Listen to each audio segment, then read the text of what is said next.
Welcome back, everyone. Ready to dive into ancient Mesopotamia with me? This one's going to be fun. Oh, absolutely. Mesopotamia, talk about a foundational civilization, right? I mean, so much of what we think of as civilization today really has its roots there. No kidding. I'm Uh, already geeking out just thinking about it. we'll be working with excerpts from a couple of books on the topic, and hopefully we can really paint a picture of what life was like back then. Not just the names and dates, but the real nitty-gritty. Totally. Yeah. Okay, so I got to ask right off the bat, that whole shift from hunting and gathering to farming, 3,000 years. I mean, that's mind-blowing. Can you imagine? I mean, it wasn't like flipping a switch, right? It's generations upon generations slowly making this transition. And, it wasn't always an improvement either. Really? Yeah. Why not? I mean, you'd think having a steady food supply would be a win. Well, yeah, in theory. But some theories suggest that early farming was actually a lot more labor-intensive than hunting and gathering. Wait, so more work for what, maybe less varied food? That's a tough sell. It definitely had its downsides. You're tied to the land, vulnerable to droughts, floods, and forget about a diverse diet if your main crop fails. Plus, those early farmers were dealing with less nutritious grains than the hunter-gatherers. Huh. Okay, so not the idyllic farm life we might imagine. So what kept these early people going? Why stick with it if it wasn't an obvious upgrade? That's the million-dollar question.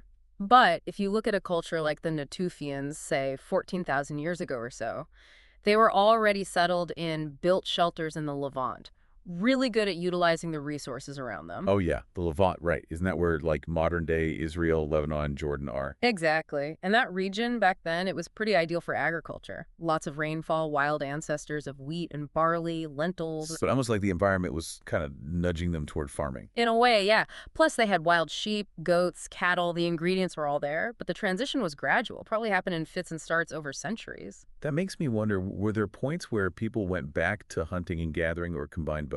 Oh, for sure. It wasn't just like, boom, everyone's a farmer now, right? Mhm. And it's even more complex when you remember that agriculture developed independently in other parts of the world, too, right? Yeah. China, the Americas. It's not just a Mesopotamian thing. Wow, okay, multiple origins of agriculture? Yeah. That already speaks to the ingenuity of early humans. So we've got these communities settling down, farming. What's the next big aha moment? Well, let's not overlook those innovations that seem simple on the surface, but were actually game changers, like using fire not just for warmth or cooking, but to actually transform materials. Okay, I'm intrigued. What kind of transforming are we talking about? Think plaster. We're in the pre-pottery Neolithic era now, and these folks figured out how to use lime plaster. They're coating floors, walls.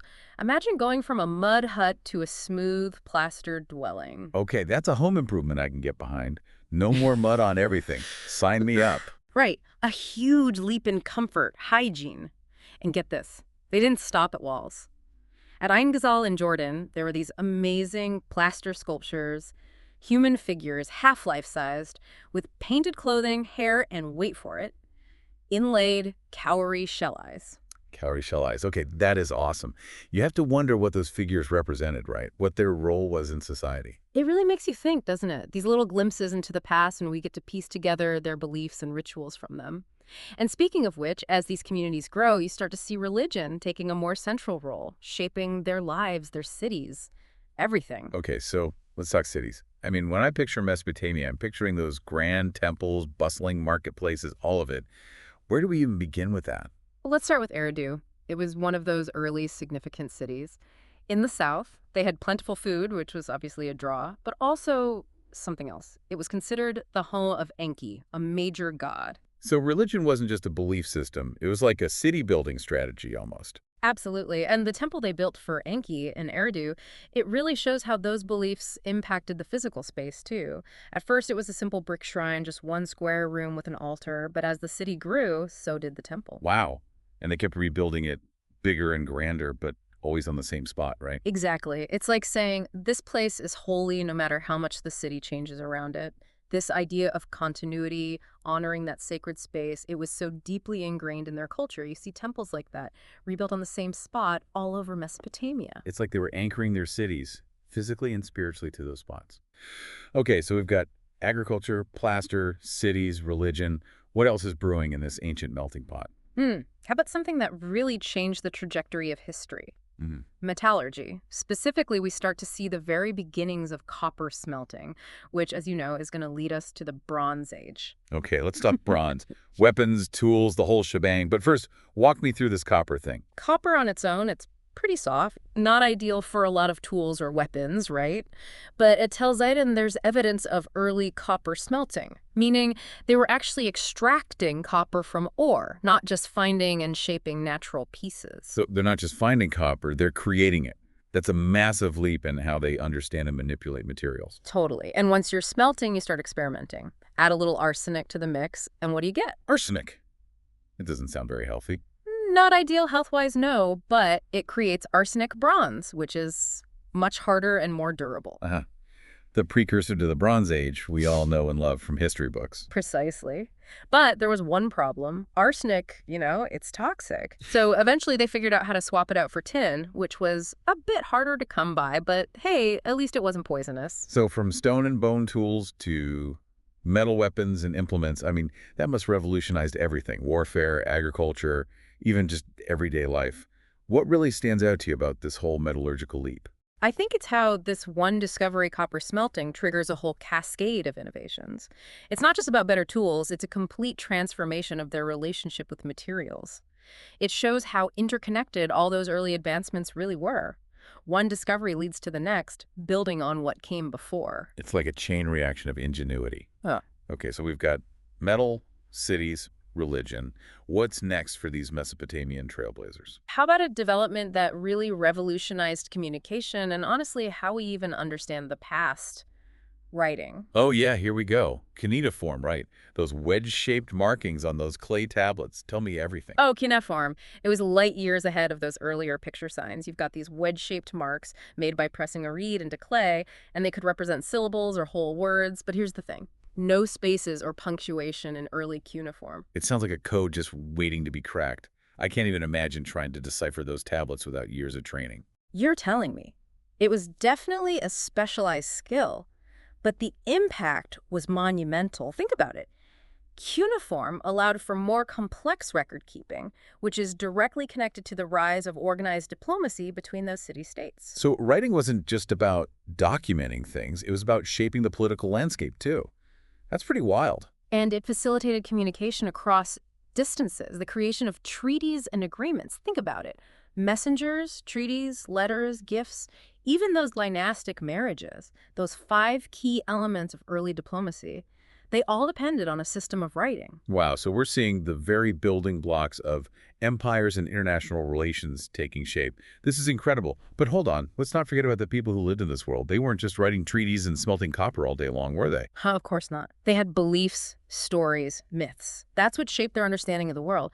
And one of the most fascinating aspects of Mesopotamian mythology is this concept of the Tablet of Destinies. The Tablet of Destinies. That sounds like it's straight out of, like, a fantasy novel. I'm already hooked. Right.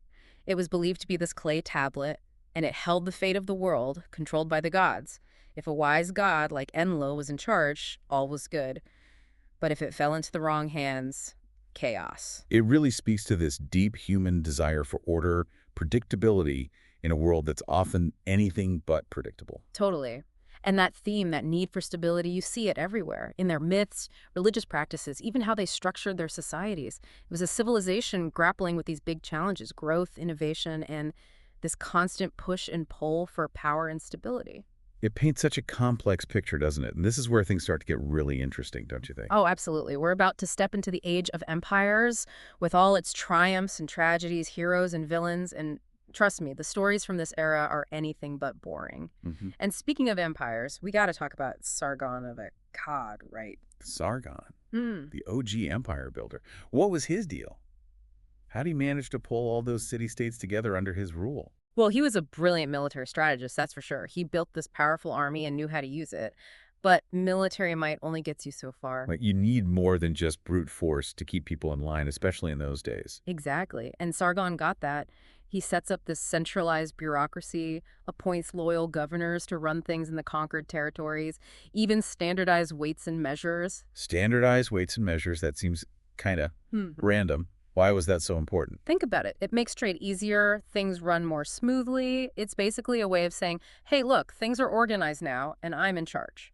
A very subtle but powerful way to unify a diverse empire. Wow, it really is all about the details. But still, we're talking about people with different languages, traditions, loyalties to their own city-states. Why would they suddenly decide to follow this guy who just, conquered them? What was the upside for them? That's a question historians still debate, honestly. Some might have seen Sargon as a strong leader, someone who could bring stability, maybe prosperity to the region. Others, well, they probably just submitted because they were afraid of what would happen if they didn't. If you can't beat him, join him, right? Exactly. And never underestimate the power of propaganda. Sargon was a master at crafting his own image. He wanted to be seen as this divinely chosen leader. The power of PR, even back then. But as we know, all empires fall eventually. What brought down the Akkadian Empire? Was it internal struggles or something else? It was definitely a combination of things: internal rebellions, economic problems, constant threats from those neighboring people.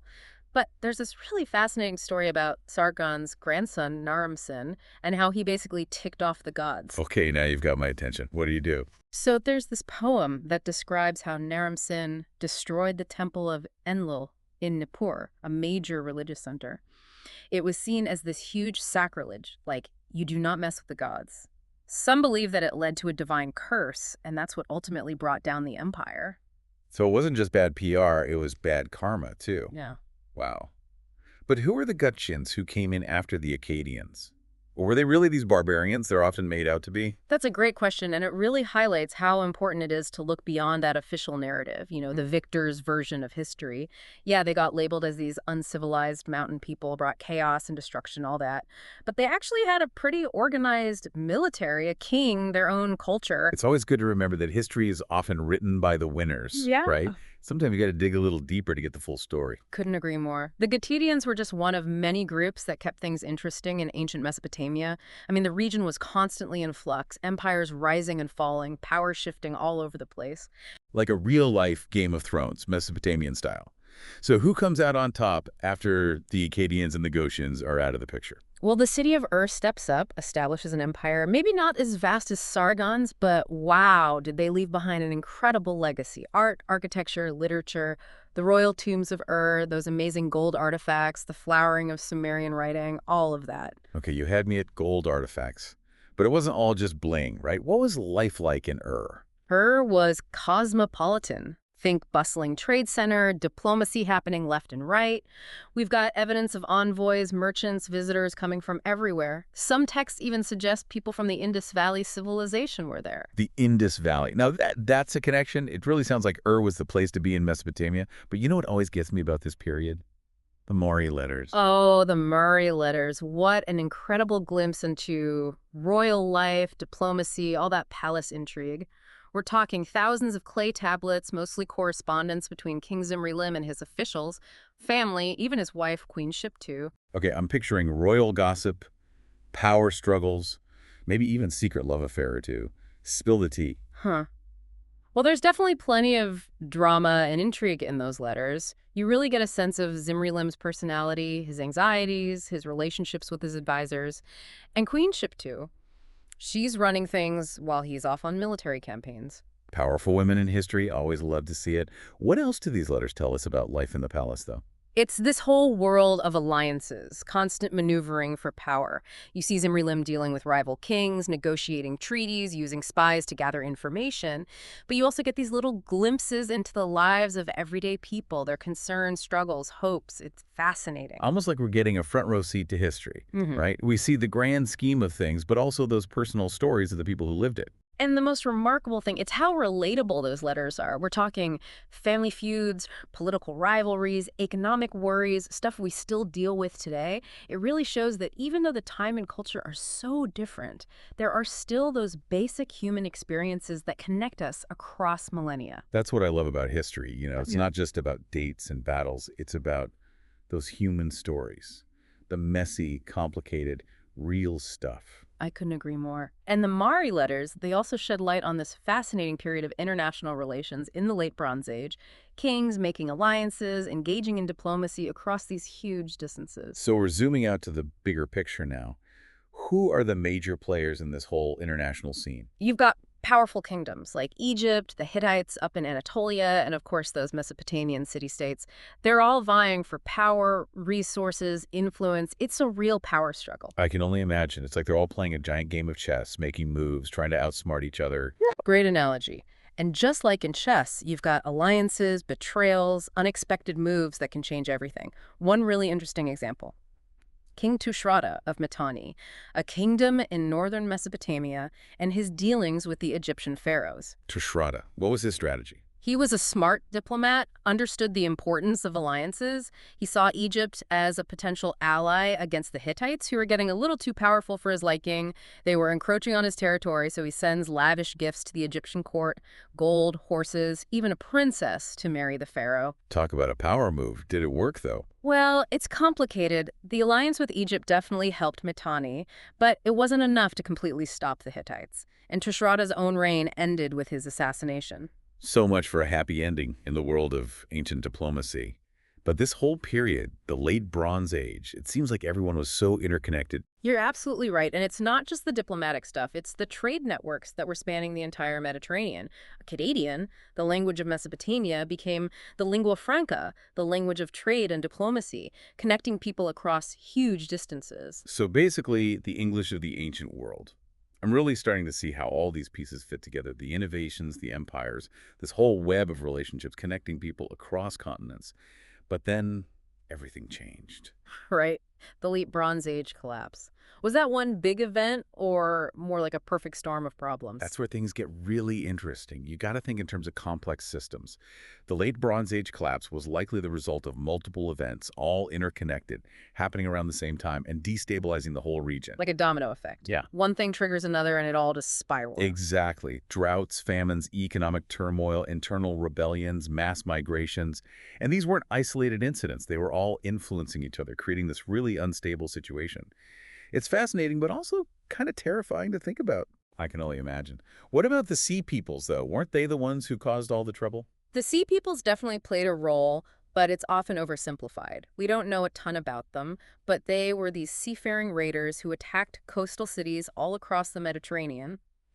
But instead of thinking of them as the sole cause of the collapse, it's more likely they were a symptom of those larger problems that were already happening. So they were taking advantage of the chaos. That's a more nuanced way of looking at it. They might have even been refugees themselves, driven from their homes by the same environmental and economic problems that were causing trouble in other regions. It's like a giant historical puzzle, trying to figure out how all those pieces fit together. So the late Bronze Age ends. What happens next? Does everyone just press the reset button? Not quite. It was definitely a turning point, but it wasn't a complete break from the past. Lots of those cultural and technological achievements from earlier periods, they survived and adapted. And in the centuries that followed, new empires pop up, new cities are built, new stories get told. It's a really dynamic period. It really is a story of both continuity and change. So who picks up the pieces after the late Bronze Age is over? Well, one of the most interesting chapters in this saga is the rise of the Neo-Babylonian Empire, with Babylon itself becoming this huge metropolis, unlike anything that came before. Babylon. Yeah. The name alone conjures up images of, I don't know, grandeur, power, maybe a little bit of decadence. What was it like to live in this legendary city? Picture a city packed with people from all over the empire, different cultures, languages. It was a melting pot. And the Neo-Babylonian kings, they were ambitious builders. They built towering ziggurats, huge palaces, even the Hanging Gardens of Babylon, one of the 7 wonders of the ancient world. Okay, that's pretty impressive. But what about everyday folks? Was everyone living the high life? Like any big city, Babylon had its share of wealth and poverty. But from the texts we've got, we know it was incredibly diverse. Yeah. All walks of life, different backgrounds. We even have evidence of Jewish exiles living there, just like it's described in the Bible. So it wasn't just a city of splendor. It was a place where people from all over came together. It's pretty amazing to think about. And that diversity shows up in the text from this period, too. We've got contracts, letters, administrative records, the whole shebang. And you see glimpses of daily life, people's hopes and fears, all that. It's really captivating. I love those little glimpses into the past, those moments that make those ancient people feel more real, more human. It reminds us that history is so much more than names and dates. It's about understanding the lives of people who lived so long ago, their triumphs and struggles, and how all of that fits into the bigger picture of human experience. I'm honestly so captivated by this story. We've gone from hunter-gatherers to farmers, villages to cities, simple tools to metal weapons, and picture signs to a complex system of writing. It's mind-boggling how much happened in this region. And honestly, we've only scratched the surface. Ancient Mesopotamia keeps surprising us. New discoveries are being made all the time, and it just shows how much more there is to learn and explore. It's amazing, isn't it? We've journeyed through thousands of years of history, all in this one deep dive. I know, from those first settlements to the rise and fall of empires, it's really incredible how much ground we've covered. It makes you realize how connected we are to those ancient people, doesn't it? Mm. Their innovations, their stories, even the challenges they faced, Yeah. it all feels surprisingly relevant, even today. Absolutely. It's like looking back at ourselves, in a way, seeing reflections of our own humanity in their distant past. But before we wrap things up, what are your final thoughts on all of this? What's the biggest takeaway for you? What do you think is their most enduring legacy? I think it's how they grappled with those big questions, the ones that still resonate with us today. The meaning of life, death, power, religion, those fundamental human dilemmas that never really go away. I love that. Do you have any specific examples that come to mind? Well, think about the Epic of Gilgamesh, right? One of the oldest surviving pieces of literature we have. It's this amazing story about a king who goes on this epic quest for immortality, faces all these trials, and ultimately has to confront his own mortality. It's such a powerful story, and it really gets to the heart of what you're talking about. In the end, Gilgamesh learns that true immortality isn't about living forever.